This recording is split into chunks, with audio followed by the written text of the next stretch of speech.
हमने अश्लील ग्रोवर को ये कहते देखा है। ये सब दोगलापन है।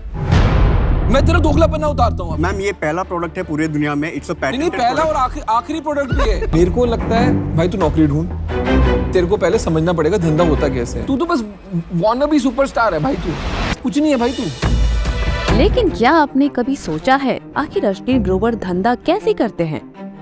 केवल 3 सालों में ग्रोवर ने भारत पे को भारत के सबसे बड़े फिनटेक स्टार्टअप्स में से एक बना दिया है, जिसकी कीमत लगभग $3 बिलियन यानी कि 25,000 करोड़ रुपए है।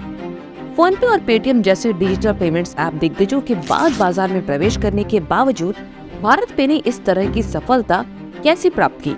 भारत पे की सफलता के पीछे अश्लील ग्रोवर की क्या जादू स्ट्रैटेजी थी जिसने उन्हें इतनी तेजी से आगे बढ़ाया? उन्होंने ऐसा क्या देखा जो पेटीएम और फोन पे जैसे मौजूदा बड़े प्लेयर्स नहीं देख पाए? So please join us and watch this video until the end और जानते हैं कि अश्लील ग्रोवर ने भारत पे को एक फिनटेक दिग्गज बनाने के लिए आखिर कौन सी स्ट्रैटेजी अपनाई। आज रात्रि को 12 बजे से 500 रुपए और 1000 रुपए के करेंसी नोट लीगल टेंडर नहीं रहेंगे।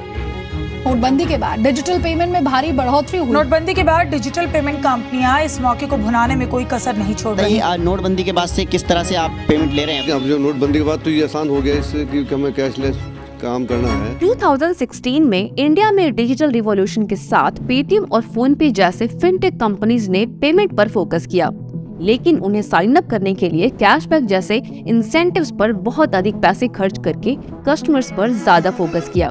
पेटीएम और फोन पे क्लोज्ड लूप क्यूआर कोड का यूज कर रहे थे। क्लोज्ड लूप क्यूआर कोड सिर्फ एक ही पेमेंट प्लेटफॉर्म को अलाउ करता है। इसका मतलब है जैसे किसी शॉपकीपर के पास पेटीएम क्यूआर कोड है तो कस्टमर्स को सिर्फ पेटीएम कोड से ही पेमेंट करना होगा, क्योंकि शॉपकीपर किसी और प्लेटफॉर्म से पेमेंट एक्सेप्ट नहीं कर पाएगा और ऐसे में शॉपकीपर के पास सिर्फ कैश का ही ऑप्शन होता है और इसी वजह ने डिजिटल पेमेंट्स के पर्पस को विफल कर दिया। 2018 में 2 को-फाउंडर्स शाश्वत नाकरानी और भाविक ढोलकिया ने डिजिटल पेमेंट मार्केट के इस गैप को डिस्कवर किया।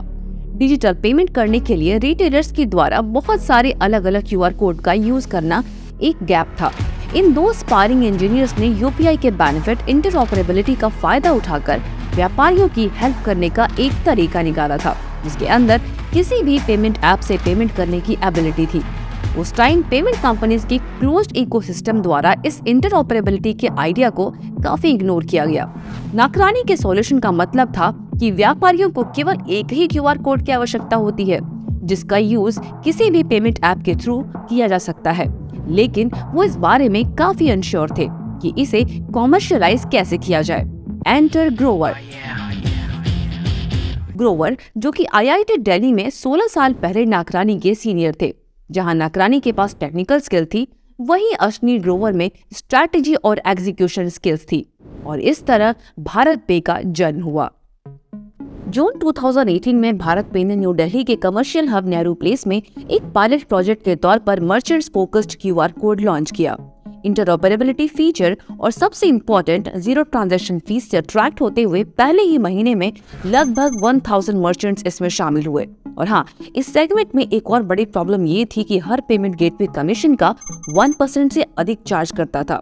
मर्चेंट्स और एसएमईज ने कुछ कमीशन देकर पेमेंट एक्सेप्ट किया, जो कि एक बड़ी प्रॉब्लम बन गई थी। मर्चेंट्स के पास लगभग 15% का मार्जिन होता है और उनके कॉस्ट के बाद जो बचता है वो लगभग 6 to 8% होता है। इसीलिए इन मर्चेंट्स के लिए 1 to 1.6% ट्रांजैक्शन चार्जेस देना डेफिनेटली एक बड़ी प्रॉब्लम थी। भारत पे ऐप का यही सबसे अच्छा पार्ट था जो इसे सफल बनाता है। भारत पे अपने कस्टमर्स, शॉपकीपर्स, मर्चेंट्स और ट्रेडर्स से कोई ट्रांजैक्शन चार्ज या फीस नहीं लेता है। अगले कुछ महीनों में कंपनी ने एक्टिवली अपने प्लेटफॉर्म पर और अधिक मर्चेंट्स को जोड़ने का प्रयास किया जो उनकी सर्विसेज लेना चाहते थे, क्योंकि उन्हें कोई ट्रांजैक्शन फीस नहीं देनी पड़ती थी। लेकिन उन 6 महीनों में भारत पे ने मार्केट को हर किसी की रेंज से इतना दूर कर दिया कि फोन पे और पेटीएम को भी फ्री पेमेंट ऑफर करने के लिए मजबूर होना पड़ा।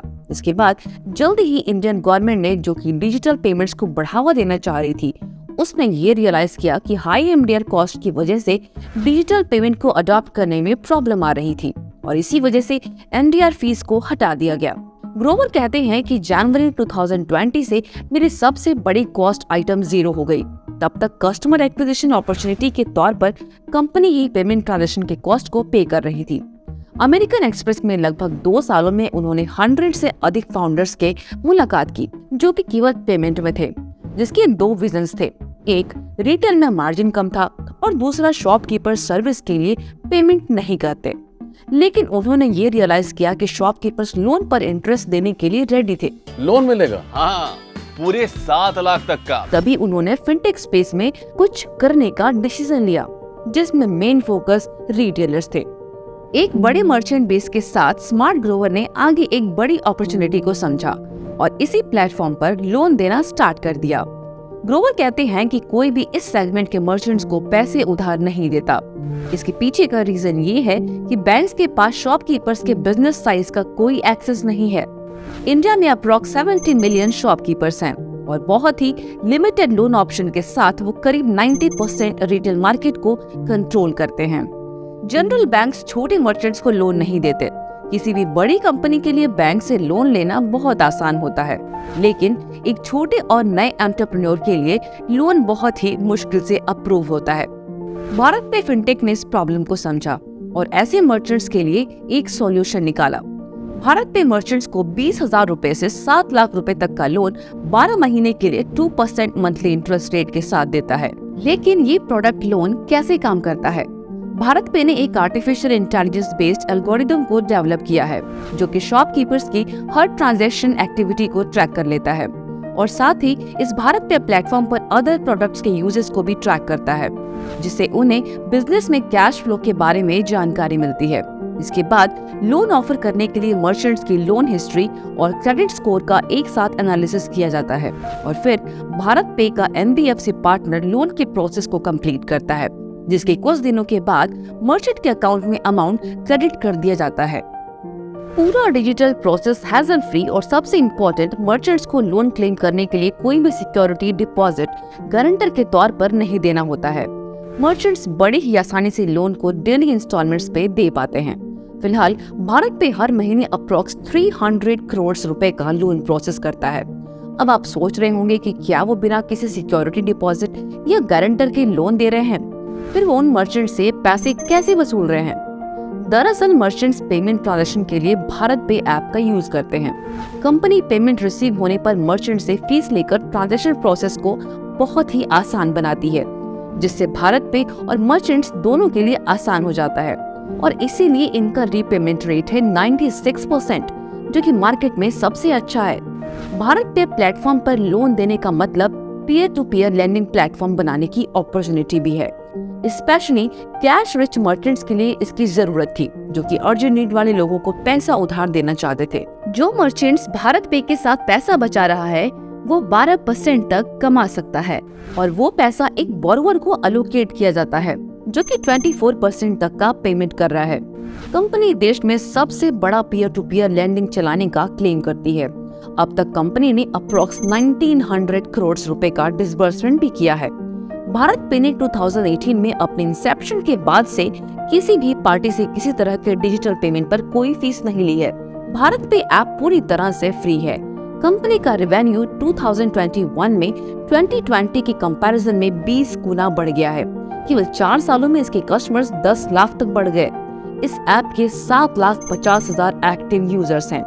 कंपनी SMEs के लिए फाइनेंशियल प्रोडक्ट्स लॉन्च कर रही है और लगातार प्रोग्रेस कर रही है। ये था अस्टीर ग्रोवर की जीनियस स्ट्रैटेजी बिहाइंड भारत पे सक्सेस। बट इसके बाद थिंग्स गॉट अगली। 28 फरवरी 2022 को अपने रेजिग्नेशन तक अस्टीर ग्रोवर ने भारत पे के MD और को-फाउंडर के तौर पर काम किया।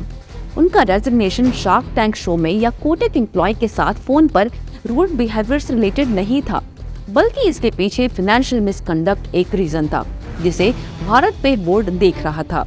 भारत पे ने स्टार्टअप के इंटरनल प्रोसेसेस और सिस्टम को इंडिपेंडेंटली ऑडिट करने के लिए एक रिस्क एडवाइजर फर्म अल्वारेस और मार्शल को अपॉइंट किया।